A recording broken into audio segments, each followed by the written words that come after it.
Hi, Chris Tenny-Brittian with you for the last week of conflict utilization in the ministry training program of Phillips Theological Seminary.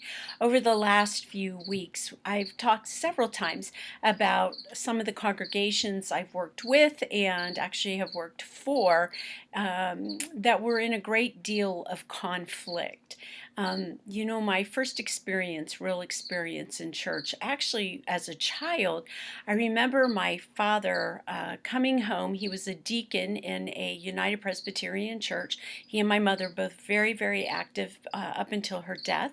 He came home madder than a hornet one Saturday morning because the trustees had locked the deacons out of the kitchen, and it was the deacons' annual pancake breakfast day. So there the deacons were trying to get into the kitchen, and it had been locked by trustees, and there was no pancakes being sold that day. I don't have any idea what that was about, but I still remember that of all things from those early childhood memories. Since we left the church when I was 10, I know that I was younger than that, and here I am, some 50 years later, still remembering it. Um, my first experience in church, where when I made my profession of faith, I was 22 years old, inner city Atlanta church with in a neighborhood that had experienced white flight, and there were Klans members that were in the church. I guarantee you they were Klans members. I saw their certificates.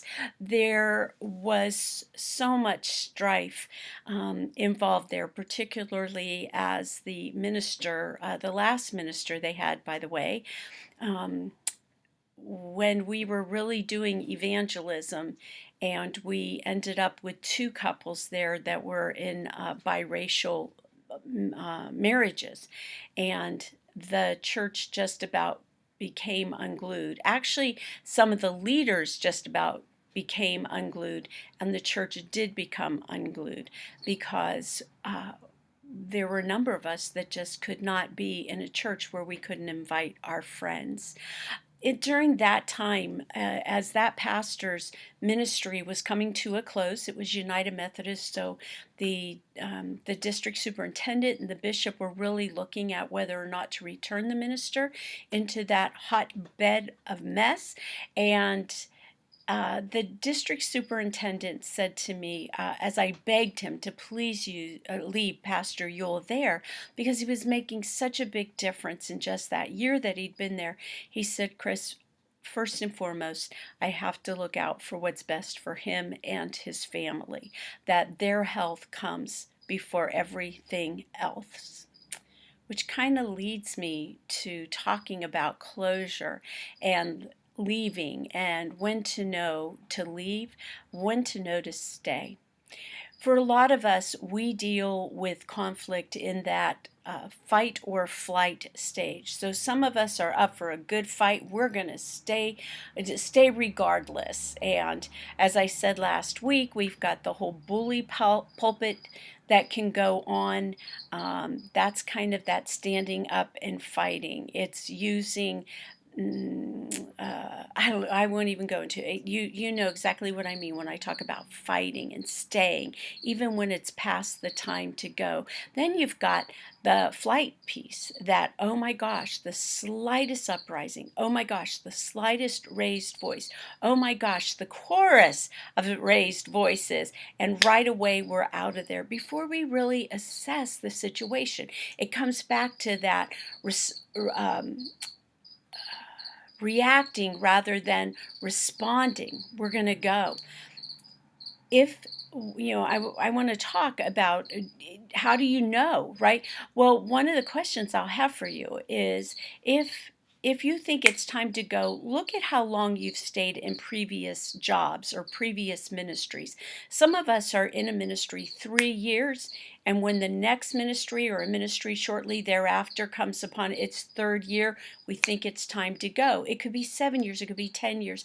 One friend of mine had ministries that were 15 years long, and he got to that about the 14th year, and he got antsy.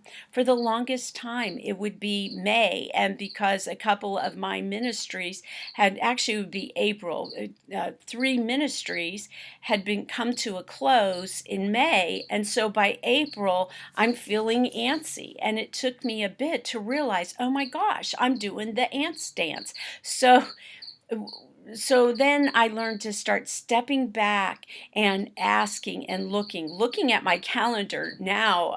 When I feel the ants dance going on, I want to look at my calendar and see, all right, is there a pattern? How long have I been here? Is there a pattern that I'm falling into? So now that we can move past reacting, how do we get to that response? How do we know? I think the easiest way, and I mentioned this last week, I'm sure, um, is to ask, what did I come there to do? Why am I here in this particular ministry? And have I accomplished what I was set to do? Is the ministry making me sick? Is it causing problems with my family? The first thing to do is, as I'm saying, is to step back. You need to have a mentor. You need to have a coach. You need to have that person that can know you and that can be objective and talk to you and help you make some kind of thoughts. It's almost as though you're making a hypothesis and you're working with somebody to help you test it out. Never ever put your health at risk, though. And that means working with a doctor, working with a therapist, working and seeing what's it about. PTSD, post-traumatic stress disorder, is definitely a reality for ministers. I've watched this over and over again. Ministers who have been in horrendous ministries, who have been beat up. Some of them often in a United Methodist church where their district superintendent or their bishop doesn't mean for them to get beat up, but they're there and they stay there because they're hoping, as I had hoped with Pastor Yule, that they'd be able to push it through, that they'd be able to push through the conflict that was going on there, that they might be able to be those mediators. But unfortunately, the dynamics of the congregation were so entrenched that they sucked the minister in. Or in some cases, it's the nature of a particular minister to get sucked in, to not keep ourselves separated so that we can be more objective. It's hard to be objective when you're subjectively being beat up, but as we can keep some distance, there's just this thin line, and the only way I know to walk it is with a really great coach that can help you be objective as you can be without becoming part of the denomination itself. Maybe that's what part of the problem is, that we become part of the family, and so then to leave the family, we have to become divorced. Right? And what I'm talking about, though, as an alternative to that, is to being there more as a guest, as a visitor, as the visiting grandma or grandpa who comes in and works and is able to then leave. You've got heart, you've got soul, you've got this connection that comes through Jesus, that comes through the wider church if you're serving in a denomination, but you're in there and you've got your objectivity, and then you leave. And they may talk about you, they may be mean and ugly and rude about you, but you're still able to keep some distance and keep some health. Something to think about there. So you know to leave when you're getting sick. You know to leave when your job is done. I am talking very specifically about conflict situations. You may find yourself, as I did, in a congregation that was so conflicted, and I did not know how conflicted it was until I started in my doctoral program and did a class on leadership and looked at my talk about hypotheses. My thinking was that I could tell something about what was happening with the pastor and the pastoral relationship if I looked at the numbers right around the time the minister left. What I found in that congregation was that, with the exception of the founding minister, every minister had been fired up until my time. Now, fire is a strong word, and people would want to say, well, we didn't fire him. They were all hymns. We didn't fire him. The reality is every minister was asked to leave. And I was asked to leave too. The other ones perhaps were told to leave. And as one of the founding members, I brought this up as they were this little cohort of founding members were on a roll and telling me just how awful I was. I said, wow, you have fired every minister that you've had since your planting pastor. And one of them said, no, we have not. And I said, actually, I can tell you who asked whom to leave and where they were standing when they asked. Sometimes things like that happen without the rest of the congregation knowing it. And that's part of the conflictual piece. But if you're the pastor in that situation and there are people who are asking you or telling you to leave, it's not the time to go and make that public, to go out there and just blow it all up. It's time to say what is going on here. Now, if these people are not in leadership positions, okay, go to your leadership, because remember, it's not about you, it's about the leadership in the church, which includes you. If, however, it's the leadership that's asking you, it may be time for you to step out. It's that determination. It's when somebody else decides for you. Again, can't bring home enough the need for a coach here, okay? Step out with grace and aplomb. Make it kind. Your letter of resignation needs to be don't point fingers. Be an adult. And again, be a gentleman or a lady with that. Do it with grace and aplomb, as I'm saying. What else do I want to say with that?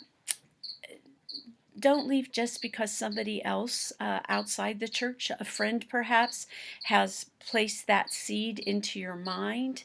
Pray about it. Spend 30 days, at least 30 to 60 days, really praying about it, really seeking God's input in that. Do some journaling with it. Take some retreat time, at least a weekend, where you get rid of your phone, where you don't do anything but be there with your Bible, some walking shoes if you're in a walkable place. Don't bring any books other than your Bible. Don't bring your Bible on your phone or your computer. Leave those away. Give your phone up to the retreat master, the proprietor or the proprietress of your retreat center. Don't talk about why you're there. Just go and be with God and ask God, is it time for me to leave, or do you need for me to stay? If you think God is calling you to be a martyr, well, you just be the best darn martyr you can be. But just remember, what happens to martyrs? They die.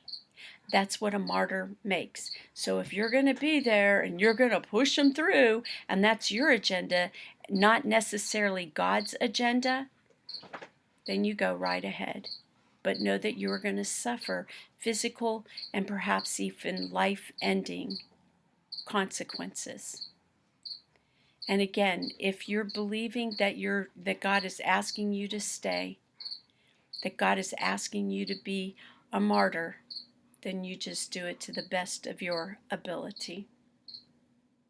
Well, I think that sums up pretty much what I have. You may have questions. Feel free to post those on the discussion forum, and that's where I look forward to seeing you this one last week. And don't forget, we are posting our responses to the discussion questions by 9 a.m. on Wednesday.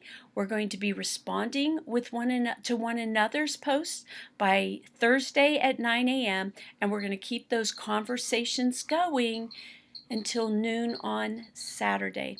Don't forget your final paper, your final assignment. You're going to find that on the page as well, the page where you have found this video, and it will give you what you need to know.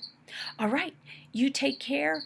Thank you so much, and have a really, really, really great week. Bye-bye.